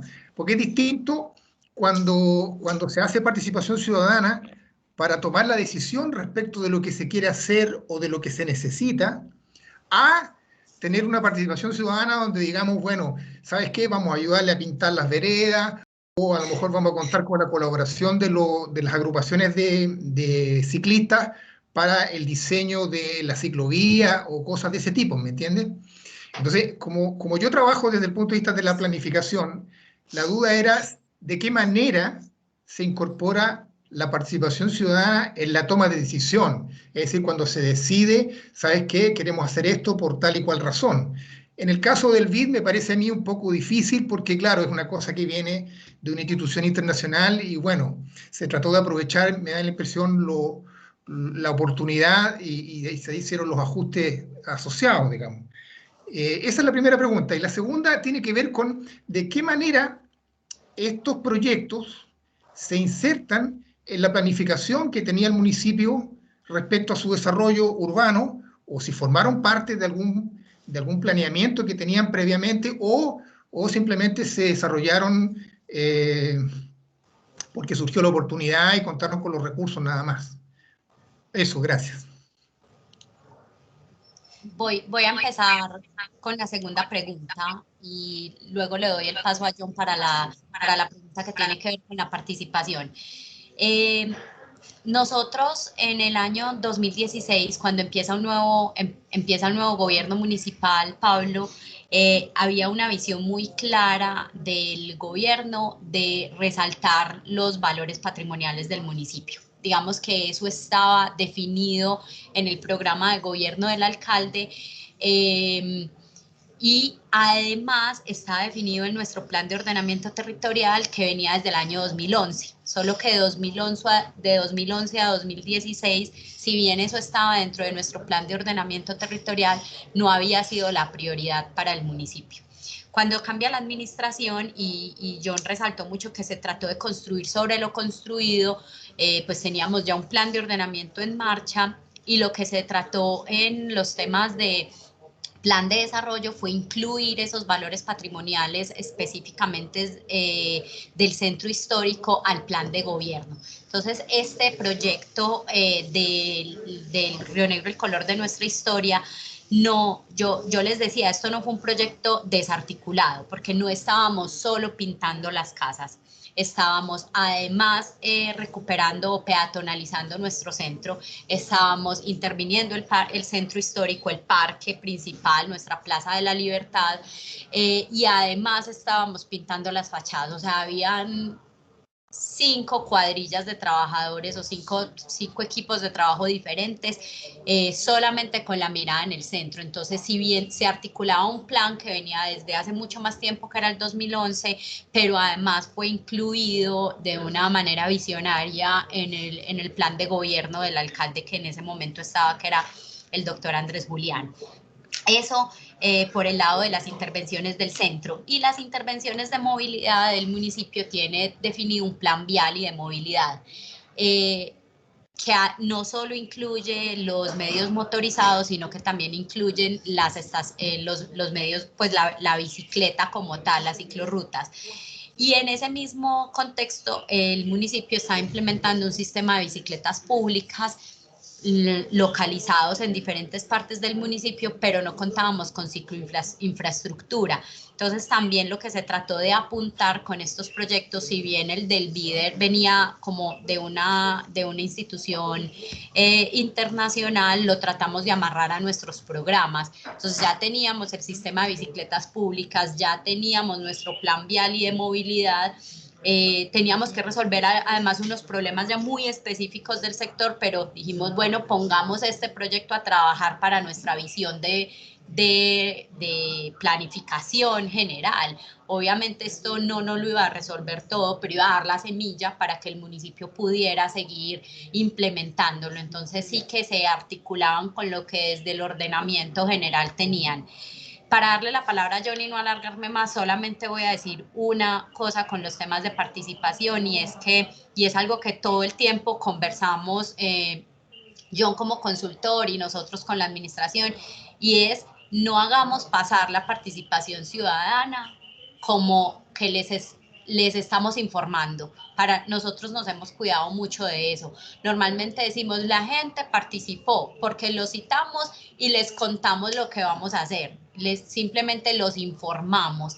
Hemos tratado acá de que realmente esas propuestas que la gente hace o esos anhelos que la gente tiene sobre ese espacio público sean recogidos en el proyecto. Entonces, todo el tiempo nos estamos preguntando, ¿les estamos informando o les estamos participando del proceso? Y yo creo que John ahí nos amplía mucho más cómo fue esa experiencia con los equipos sociales que tenemos. Sí, para complementar la respuesta, y yo me voy a ir como desde la mirada del consultor, y es que indudablemente nosotros como consultores, y pongo el caso del BID, el BID cuando hace la selección de Río Negro no lo hace porque sí, o sea, porque ellos analizan previamente las condiciones que hay desde el gobierno en temas técnicos, participación ciudadana, o sea, que la ciudad sí vaya en sintonía de esos principios de participación ciudadana, construcción colectiva, o sea, no es algo porque pues, el BID llegó y entonces lo acogemos, no, sino que realmente desde la misma construcción del plan de desarrollo que se hace de manera participativa, desde la visión del gobierno, desde la secretaría que existe de participación ciudadana, o sea, realmente es una apuesta de ciudad donde nosotros como consultores y proyectos nos engranamos y a partir de esas estrategias ya delimitadas del gobierno, nosotros ya hacemos acciones puntuales de acuerdo a los retos que tenemos a solucionar en cada proyecto, ¿cierto? Entonces, digamos que no es algo que se hace solamente del proyecto, sino que está bajo una gran sombrilla y visión gubernamental de una construcción colectiva de ciudad. Entonces, en ese sentido, desde el trabajo asociado a la movilidad del transporte público, desde el tema de la conectividad urbana, esos ejes de desarrollo que conectan el municipio a través de sistemas de espacio público, a través de su manual de espacio público, y acciones asociadas, como la estamos viendo ahora, en urbanismo táctico como una respuesta al COVID, pues va asociado a esa visión del gobierno. Y Cata, si me equivoco, pues el plan de desarrollo que se aprobó este año del nuevo gobierno es un proceso participativo ciudadano, donde lo que establece son las políticas que se van a hacer en los próximos 4 años, pues se hizo de la mano, se visitaron las diferentes zonas del municipio y a partir de ese proceso de participación es que están los programas de gobierno. Así fue, John. Nosotros ese plan de desarrollo lo construimos en más de 48 diálogos ciudadanos antes de poder tenerlo completo, donde se recogían por sectores del municipio como las necesidades primarias y eso fue lo que transcribimos realmente a un programa de gobierno. O sea, el programa de gobierno surgió de esas iniciativas comunitarias, de esos diálogos. Nosotros los llamamos diálogos ciudadanos porque realmente íbamos a conversar con los ciudadanos, a escucharlos, más que hablar nosotros como administración en cabeza del hoy alcalde Rodrigo Hernández, fue a escuchar a los ciudadanos. Y muchos de ellos además pedían la continuidad de estos proyectos que ya venían desde la administración. Entonces ahí es donde descubrimos que los proyectos se volvieron de la comunidad y no se quedaron como en poder de la administración. Y muchas gracias. Gracias, Pablo.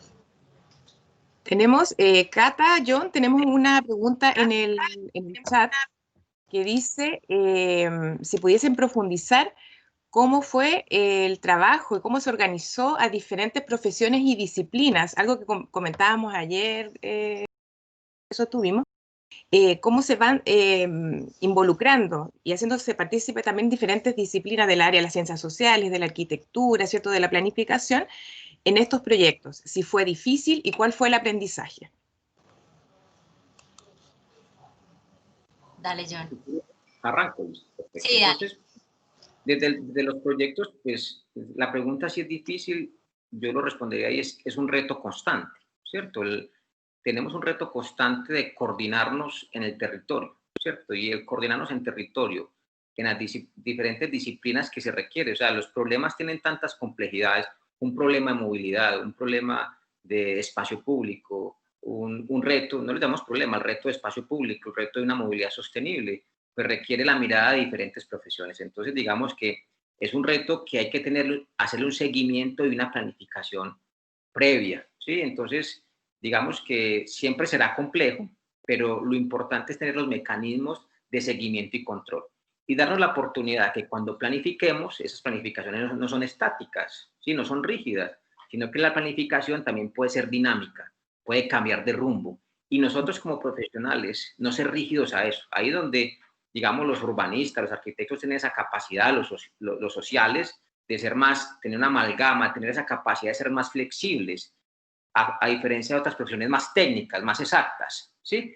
Donde nosotros, vuelvo y repito, profesiones como las profesiones sociales, urbanismo, arquitectura, somos ese vehículo, esa amalgama de alternativas y soluciones a problemas muy concretos, ¿sí?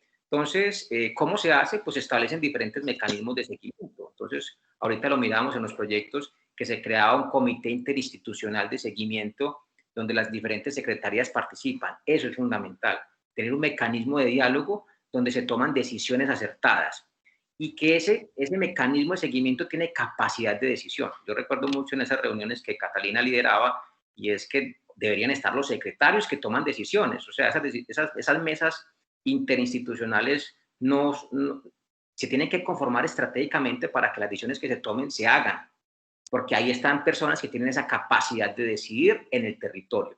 Entonces eso es fundamental, porque uno a veces se llena de diferentes comités de seguimiento y son personas que no tienen capacidad de decisión, ¿sí? Que hay que consultar hay que escalarlas, y es ahí donde se vuelve el Estado lento, es ahí donde el Estado no se vuelve eficiente. Entonces yo creo que ese es un mecanismo importante de participación. Y ya nosotros como consultores, como filosofía, cuando construimos un proyecto, es darle esa mirada integral. En el caso de proyectos de espacio público, pues no solamente está el urbanista, está el arquitecto, sino que está el sociólogo, está el psicólogo, está el experto en movilidad, que es un ingeniero, ¿cierto? O sea, está el componente forestal, ambiental. Entonces, digamos que pasa mucho en nuestro contexto latinoamericano que creemos que somos toderos. No, yo sé de eso. Yo como arquitecto sé de paisajismo. No, yo tengo un estudio de movilidad.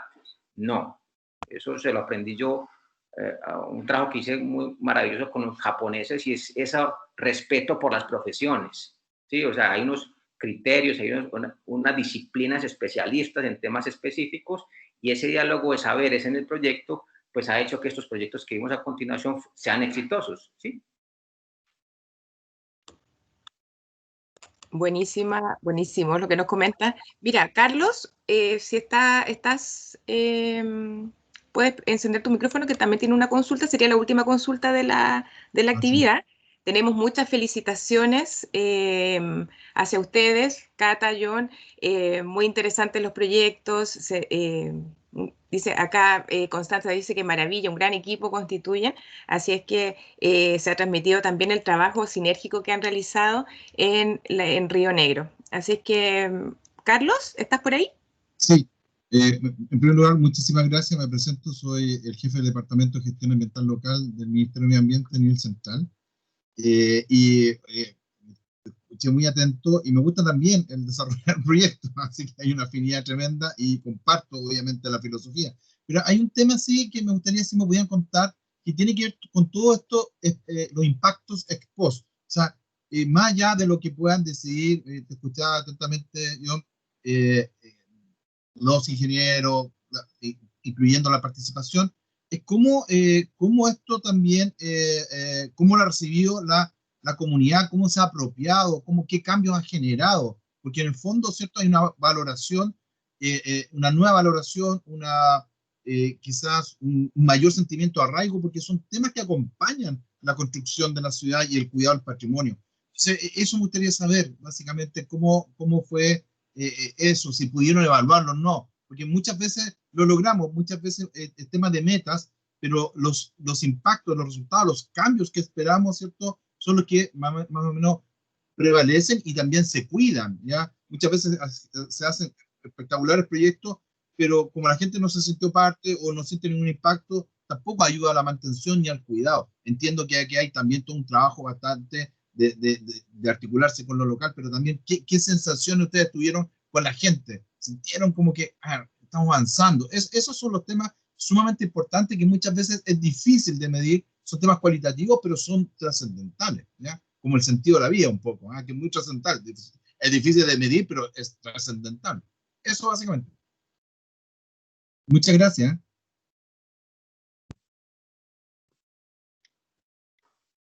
Catalina, ¿quieres que lo hablamos? ¿Lo voy a hablar desde el proyecto? Espérate, qué pena, John. Yo tenía el micrófono apagado, pero es que la pregunta de Carlos me parece muy buena para contarles una anécdota que tenemos y que en este momento estamos al interior de la administración trabajando. Yo quisiera que John nos contara sobre estos indicadores y cómo la gente se ha apropiado, pero yo quiero contarlo también al interior de la administración. Nosotros en el proyecto de urbanismo táctico habilitamos unas zonas para los peatones, pero también con la idea de que esas zonas fueran la extensión de los locales comerciales. Ahí hay muchas cafeterías, muchas panaderías, como unos lugares que podrían apropiarse de ese espacio público con una cosa muy sencilla como sacar las mesas al espacio público y apropiarse de ese lugar.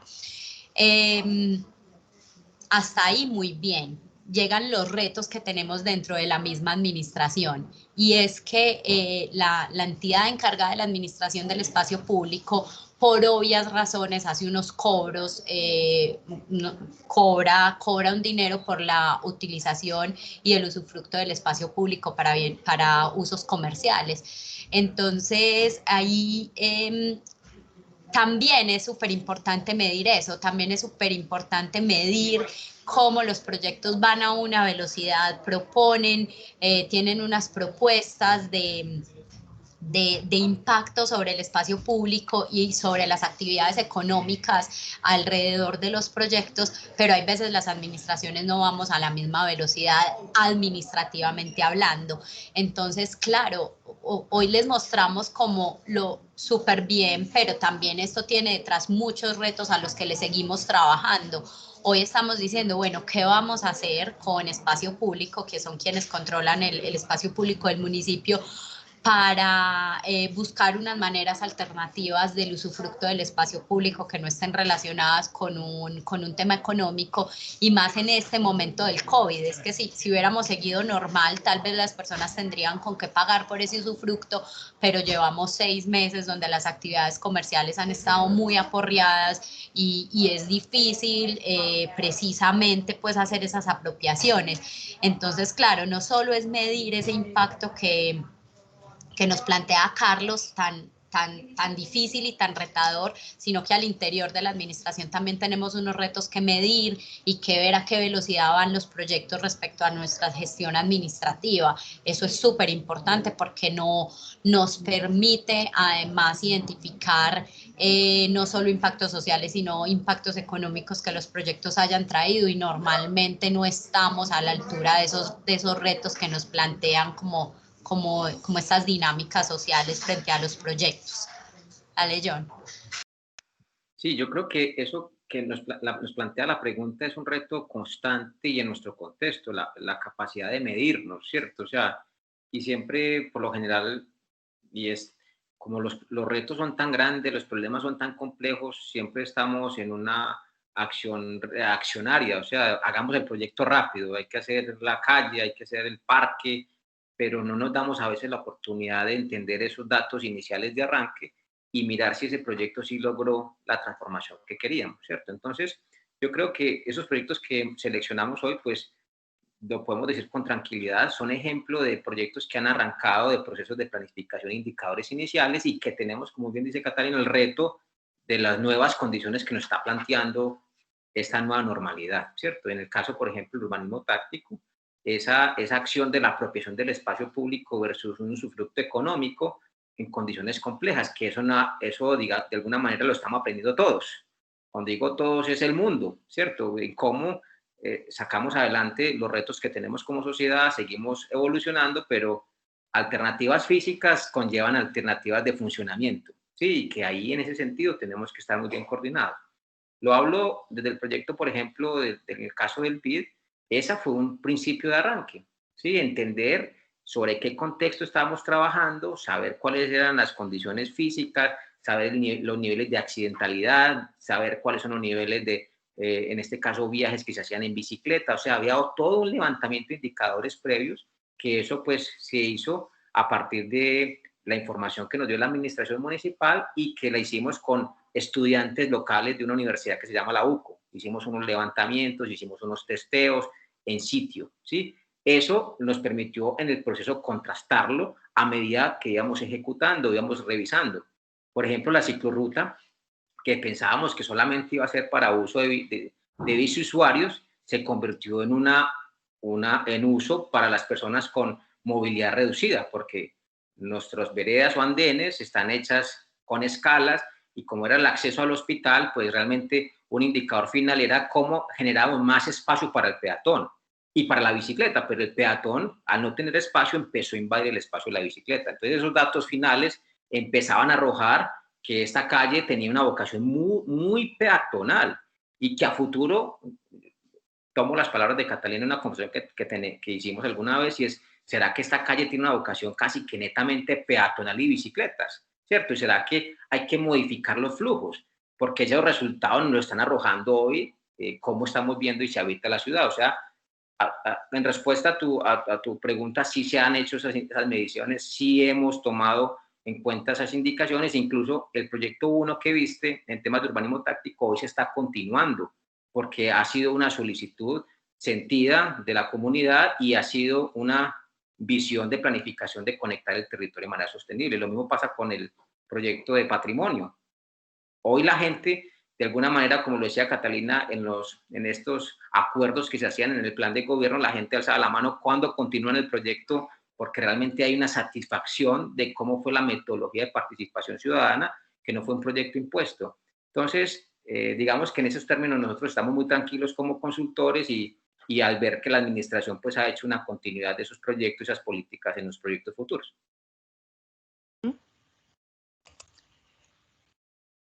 Bueno, chicos, siguen llegando felicitaciones, agradecimientos a la presentación. La verdad que ha sido bastante interesante para todos. Bueno, acá hay representantes de muchos sectores, de organizaciones, ¿cierto? De ONGs, de municipios, representantes también de nuestro Ministerio del Medio Ambiente aquí en Chile. Para cerrar, quería comentarles que esta presentación fue grabada. Nosotros la vamos a compartir en nuestro canal de YouTube de Santiago Recicla. Así nos puedes encontrar ahí, Pablo. Tú puedes ahí compartir con tus colegas para que puedan revisar con tiempo también la presentación. Así es que agradecemos, John, a Catalina. Muchas gracias por la presentación. Nos deja bastante motivados e inspirados. Son, en el fondo, un trabajo que claramente se ve y se nota la sinergia entre tantas, como conversábamos en las reuniones de coordinación de este conversatorio, las diferentes disciplinas, las diferentes las organizaciones, los diferentes actores de un territorio tienen que estar involucrados y haciéndose partícipe también para tener esa apropiación e identificarse con lo que está ocurriendo en su territorio, apropiarse de aquello. Así que les dejo muchas felicitaciones, muchas gracias también por este espacio, y nos despedimos. Será para otra ocasión. Esperamos seguir manteniendo nuestro contacto. Muchas gracias. Muchas gracias por la invitación. Muchas gracias a todos. Chao, gracias. Ahora, chao. Muchas gracias. Gracias por la invitación.